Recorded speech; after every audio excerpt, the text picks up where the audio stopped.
Well, as you can see, it's another bright sunny day. This is my Lister engine. Oh, strong shadows. The only thing I'm waiting for now is the chain for it, for the magneto.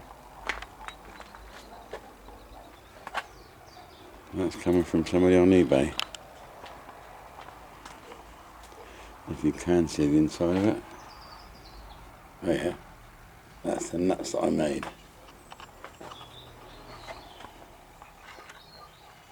Yeah, bronze nuts, copper washers. I had to make the fuel tank because the other one was rusted away. I can't see very much in this sun. Oh yeah, that's the chain guard bracket I made, and that's where the chain guard goes.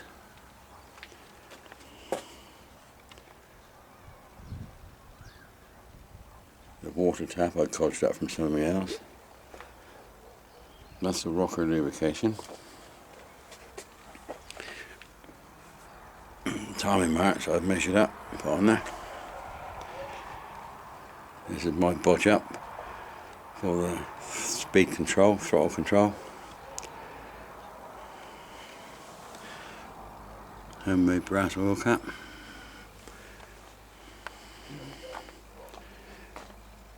I'm just hoping it goes a treat.